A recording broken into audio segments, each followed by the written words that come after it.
আসসালামু আলাইকুম। আয়শা রেসিপির তরফ থেকে আপনাদের সবাইকে জানাচ্ছি অনেক অনেক শুভেচ্ছা। আর আপনাদের সবার জন্য রয়েছে রমজানের শুভকামনা। এই রমজানে ইফতারের সময় আমরা সবাই ঠান্ডা জাতীয় খাবার অথবা সফট ড্রিঙ্ক অনেক পছন্দ করে থাকি।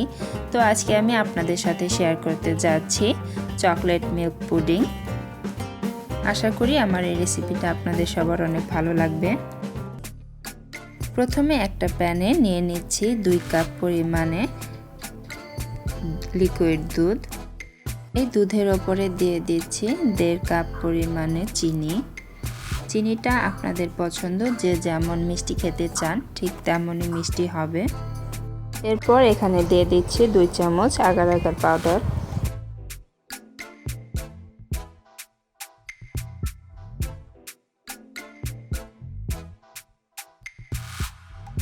এখন দুধের সাথে এই আগার আগার পাউডারটাকে ভালো করে মিক্স করে নিতে হবে।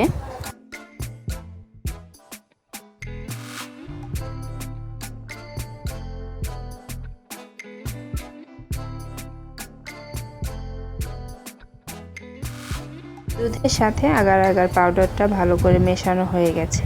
এখন এখানে আমি দিয়ে দিচ্ছি 3 টেবিল চামচ পরিমাণে কোকো পাউডার। পাউডারটাকে আমি ছেঁকে দিচ্ছি। এখন এই কোকো পাউডারটাকেও দুধের সাথে ভালো করে মিক্স করে নিচ্ছি।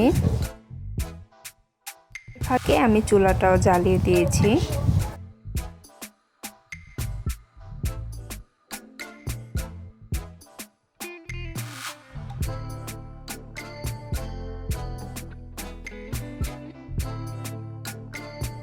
চুলার ফ্লেম মিডিয়াম আঁচে রেখে এখন এই চকলেট মিল্কটাকে আমি জাল করে নেব 5 থেকে 10 মিনিট। 10 মিনিট চকলেট মিল্কটা জাল করার পর দেখতেই পাচ্ছেন এটা অনেকটাই ঘন হয়ে গেছে। তো এটা এখন পুডিং বানানোর জন্য রেডি।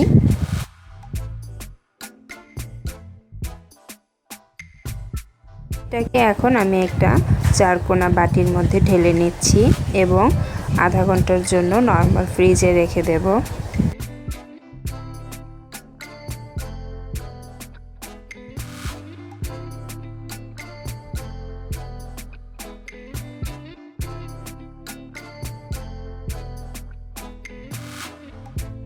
আধা ঘন্টা পর দেখতেই পাচ্ছেন চকলেট পুডিং একদম রেডি। এখন আমি 4 কোনাটা একটু চাকু দিয়ে কেটে একটা প্লেটের ভিতরে সার্ভিং করে নিচ্ছি।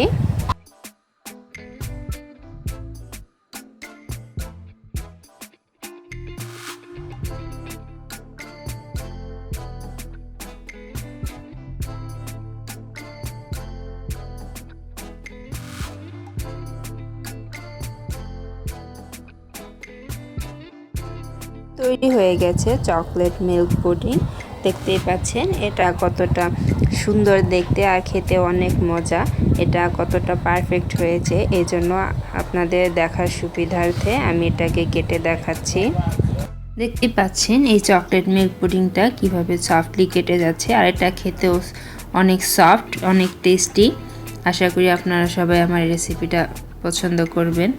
আর যদি ভালো লেগে থাকে তাহলে অবশ্যই কমেন্টস করে জানাবেন, লাইক শেয়ার করবেন, আমার চ্যানেলটাকে সাবস্ক্রাইব করবেন। সাথে থাকার জন্য সবাইকে অসংখ্য ধন্যবাদ। আল্লাহ হাফেজ।